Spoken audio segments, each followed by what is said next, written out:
Hello students, आप सभी का हमारे यूट्यूब चैनल में स्वागत है। आज हम पढ़ने वाले हैं समांतर श्रेणी, जिसे इंग्लिश में अरिथमेटिक प्रोग्रेशन के नाम से जाना जाता है। तो बिना देरी के वीडियो स्टार्ट करते हैं। यहाँ समांतर श्रेणी को जानने से पहले हम श्रेणी को समझते हैं कि श्रेणी होता क्या है। यहाँ पे देख सकते हैं आप 3 एग्जाम्पल्स हैं, जैसे -5, -7, -9, -11। यहाँ क्या हो रहा है, यहाँ पे दो घट रहा है। -5 में -2 किए यहाँ, तो -7 यहाँ पे भी -2 किए, -9 यहाँ पे -2 किए, -11। तो यहाँ क्या है, 2 इन सभी में घट रहा है। और यहाँ देखते हैं, यहाँ +5 +5 +5 एंड उसी प्रकार यहाँ पे क्या हो रहा है, +4 +4 +4। तो इसमें एक समानता है, वो है कि इन तीनों ही एग्जाम्पल्स में एक जो हमारे पास एक पर्टिकुलर एक नंबर है, उसी के हिसाब से ये घट रहा है या फिर बढ़ रहा है। तो हम क्या कह सकते हैं, ऐसी संख्या श्रृंखलाएं जिनमें क्रमिक संख्याओं के बीच एक निश्चित संबंध हो, श्रेणी कहलाता है। अब हम देखते हैं समांतर श्रेणी किसे कहेंगे। समांतर श्रेणी, यहाँ हमने देखा कि यहाँ जो हमें श्रृंखलाएं मिली हुई है, उनमें एक यहाँ जो प्रथम पद है, उसके बाद हमें एक निश्चित संख्या में जोड़ने के पश्चात या घटाने के पश्चात दूसरी संख्या मिलती है। तो ऐसी श्रृंखलाएं जिनमें पहले पद के बाद हमें एक निश्चित संख्या में जोड़ने पर दूसरा पद प्राप्त हो, दूसरे के बाद और अगला पद प्राप्त हो, तो इस प्रकार की हमारी जो श्रृंखलाएं होती है, श्रेणी होती है, वो हमारी समांतर श्रेणी कहलाती है। समांतर श्रेणी को इंग्लिश में अरिथमेटिक प्रोग्रेशन कहते हैं। इसे शॉर्ट फॉर्म में एपी भी लिखा जाता है, एपी। अब हम देखते हैं सार्व अंतर किसे कहते हैं। जैसे हमने एक श्रेणी लिया है ये, तो यहाँ पर है सबसे पहले -7, फिर है -11। तो ये कैसे आएगा, यहाँ पे जो है, यहाँ हम -4 करेंगे, तो यहाँ -11 -4 करेंगे, मीन्स यहाँ पे -4 यहाँ पे है, जिसकी मीन्स -7 -4 -11 -11 -4 -15 -4 तो हो जाएगा -19। मीन्स यहाँ पे जो क्रम में परिवर्तन हो रहा है वो क्या है, -4 है। और ये जो हमारा -4 होता है, ये क्या हो गया, कॉमन डिफरेंस हो गया। ये हो गया कॉमन डिफरेंस, इसी को ही बोलते हैं सार्व अंतर। पर किसी श्रेणी में कॉमन डिफरेंस निकालने के लिए क्या किया जाता है, इसके लिए किया जाता है, जो ये द्वितीय पद ऋण प्रथम पद, ये जो हमारा फर्स्ट में जो टर्म है उसे हम बोलेंगे प्रथम पद, एंड उसके जो बाद है उसको हम लोग बोलेंगे द्वितीय पद। तो सार्वंतर कैसे निकालते हैं, द्वितीय पद ऋण प्रथम पद। तो मैं आपको निकाल के दिखाती हूँ। यहाँ पे हमने प्रथम पद को A1 ले लिया, इसको A2, A3, A4 and etcetera etcetera. सार्वंतर को इसको D से डिनोट किया जाता है, तो D = ये हो जाएगा द्वितीय पद ऋण प्रथम पद। तो यहाँ हो जाएगा A2 - A1। तो A2 है हमारा -11 माइनस A1 है हमारा -7। तो यहाँ -11 ये हो गया, माइनस माइनस प्लस हो जाएगा, ये +7। तो यहाँ आ गया -11 +7, यहाँ आ गया -4। मीन्स हमारा जो कॉमन डिफरेंस है, सार्वंतर है, वो क्या है हमारा -4 आ गया। तो इस प्रकार से हमने सार्वंतर निकाल लिया। और अगर आपको श्रृंखलाएं दी गई हो और उसमें से आपको समांतर श्रेणी पहचानने को बोला जाए, तो आप कैसे पहचानेंगे, जब उनमें समान अंतर हो, उनके टर्म जो हैं उनमें समान अंतर हो, एक क्रम से आगे बढ़े। जैसे कि किसी में 4 4 4 ऐसे बढ़ रहा है, 4 उसमें घट रहा हो या बढ़ रहा हो, तो इस प्रकार के जो हमारे श्रेणी होंगे वो हो जाएंगे समांतर श्रेणी। और अगर उनमें असमान परिवर्तन हो तो वो हमारी समांतर श्रेणी नहीं रहेंगे। और अगर हमें श्रेणियां दी गई हो और उसमें आपको प्रथम पद और सर्वांतर निकालने को बोला गया हो, तो आप प्रथम पद जो फर्स्ट टर्म रहेगा उसको लेंगे, एंड सार्वंतर कॉमन डिफरेंस निकालने के लिए सेकेंड टर्म में से फर्स्ट टर्म को ऐसे घटा देंगे, तो आपको सर्वांतर निकल जाएगा। ये हमें एक श्रेणी दी गई है, इसमें हमें अगले 3 पद ज्ञात करना है, तो उसे हम कैसे निकालेंगे। इस श्रेणी के लिए हम सबसे पहले तो सर्वांतर ज्ञात करेंगे। तो ये हमारा A1, A2, A3, A4, तो हमें अगले 3 पद हमें कौन से ज्ञात करने हैं? A5, A6 एंड A7, इन तीनों की वैल्यूज हमें फाइंड आउट करनी है। तो इसके लिए हमारा जो फॉर्मूला होता है वो होता है AN is equal to A1 plus N-1 into D, ये हमारा फॉर्मूला होता है।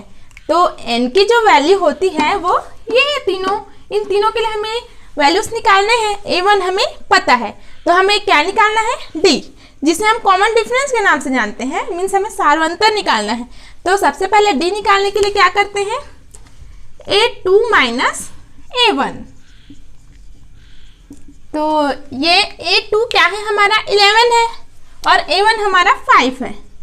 11 माइनस 5 इज इक्वल टू 6। हमारा जो डिफरेंस है 6 आया, तो हम तीनों टर्म्स को ऐसे निकालेंगे,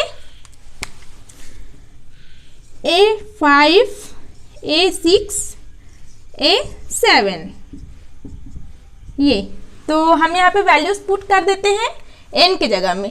तो ये A1 का A1 ही रहेगा, प्लस यहाँ 5 पुट करेंगे, तो 5 माइनस 1, यहाँ 5 है हमारा, तो यहाँ 5 पुट करेंगे, 5 माइनस 1 ये हो जाएगा 4D।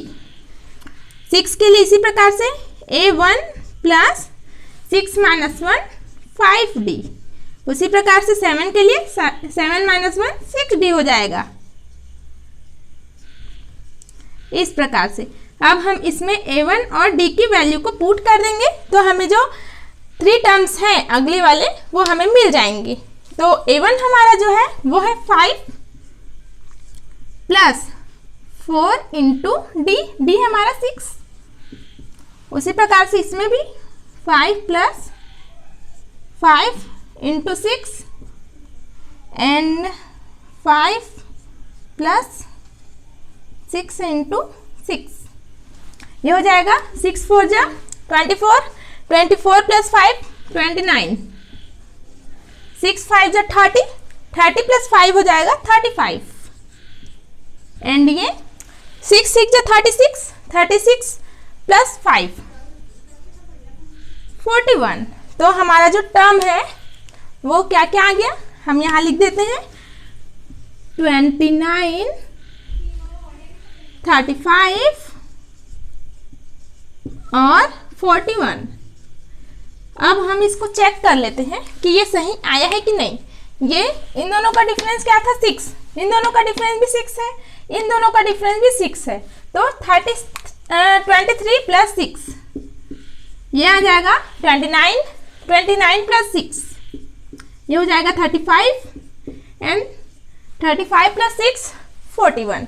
मीन्स हमारा जो आंसर है वो करेक्ट आया है। मीन्स हम इस फॉर्मूला की हेल्प से अगले 3 टर्म्स को निकाल सकते हैं। अब हम एक और क्वेश्चन देख लेते हैं इसी के ऊपर। यहाँ पे हमने एक और समांतर श्रेणी लिया है, तो सबसे पहले हम इसमें A1 लिख लेते हैं। हमें कौन कौन सा टर्म निकालना है? यह A1, A2, A3, A4। Means हमें निकालना है A5, A6, A7। तो सबसे पहले तो A1 निकालते हैं। A1 है हमारा 1/3 एंड D निकालते हैं। D है हमारा A2 माइनस A1, मीन्स ये 5/3 माइनस 1/3, ये हो जाएगा ये 3, 5 माइनस 1, तो ये हो गया 4/3। D हमारा आ गया 4/3। अब हम क्या निकालेंगे? A5 की वैल्यू, A6 की वैल्यू एंड A7 की वैल्यू। वो कैसे? ये जो फॉर्मूला है उसमें पुट कर देते हैं। ये हो जाएगा A1 plus 4D, A1 plus 5D, A1 plus 6D। Means इसमें जस्ट A1 कम हो जाता है। तो A1 की वैल्यू हमारी 1/3 plus 4 into D, 4 into D की वैल्यू हमारी 4/3 इसको सॉल्व करते हैं। 1/3 प्लस 4 4 जा 16/3, ये हो जाएगा 16 + 1 17/3। इस प्रकार से उसी प्रकार से ये a1 की वैल्यू 1/3 प्लस 5 × 4/3 मीन्स ये क्या हो जाएगा 5 4 जा 20, 20/3, तो 20 + 1 21/3। उसी प्रकार से इसको भी करेंगे। a1 की वैल्यू है 1/3 प्लस 6 × 4/3, 6 4 जा 24, 24 + 1 25/3। तो इस प्रकार से आ गया। यहाँ पे हम रख देते हैं, ये आ गया 17/3, यहाँ 21 और फिर 25। और इसको चेक करते हैं ये सही है कि नहीं। यहाँ पे 4/3 ऐड हुआ है, मीन्स यहाँ पे जो डोमिनेटर है वो क्या है, सेम है। तो हम न्यूमिनेटर में बस चेंजेस करेंगे। यहाँ पे +4 है, यहाँ पे भी +4, यहाँ पे भी +4, तो ये 13 + 4 17, 17 + 4 21 एंड 21 + 4 25 मीन्स हमारा जो आंसर आया है वो एकदम करेक्ट आया है। तो इस प्रकार से हम अगले 3 टर्म्स को इसी फॉर्मूला की सहायता से सॉल्व करेंगे। यहाँ हमें दिया गया है, प्रथम पद दिया गया है 10 और जो सार्वंतर है, कॉमन डिफरेंस है, वो हमें -3 दिया गया है। तो हमें श्रेणी के प्रथम 3 पद ज्ञात करने हैं। मीन्स हमें क्या ज्ञात करना है, a1, a2, a3 की वैल्यू फाइंड आउट करनी है। तो यहाँ तो हमें सबसे पहले a1, यहाँ इसको a भी लिखा जाता है, तो a1 दिया गया है, तो हमें a2 और a3 की वैल्यू फाइंड आउट करनी है। और मैंने आपको फॉर्मूला एक बताया था कि जो an की वैल्यू होती है वो होती है a1 + n - 1 × d। तो इससे अगर हम a2 की वैल्यू निकालेंगे तो ये हो जाएगी a1 + d एंड a3 की वैल्यू हो जाएगी a1 + 2d। तो इसकी हेल्प से हम सॉल्व करते हैं। a1 की वैल्यू क्या है हमारी, +10 है और प्लस d की वैल्यू है -3। यहाँ कोष्टक को अगर हटाएंगे 10 - 3 मीन्स 7, वो भी प्लस में। और उसी प्रकार से a1 + 2d करेंगे। a1 की वैल्यू है 10 + 2 × -3, यहाँ हो गया 10 - 6, 2 3 जा -6, 2 × -3 जा -6 एंड यहाँ हो गया 4 मीन्स हमारा जो श्रेणी का प्रथम 3 पद है वो क्या हो जाएगा। a1 पहले हमें दिया गया था 10, a2 हमने निकाला, क्या निकाला 7 एंड a3 हमने निकाला 4। ये हमारा श्रेणी का प्रथम 3 पद हो गया और हमें इसे ही फाइंड आउट करना था, ये हमारा आंसर हो गया। तो आज के लिए बस इतना ही। अब मिलते हैं अगली क्लास में। अगली क्लास में मैं आपको एक्सरसाइज के क्वेश्चन को सॉल्व करना बताऊंगी। तो तब तक के लिए जय हिंद, वंदे मातरम।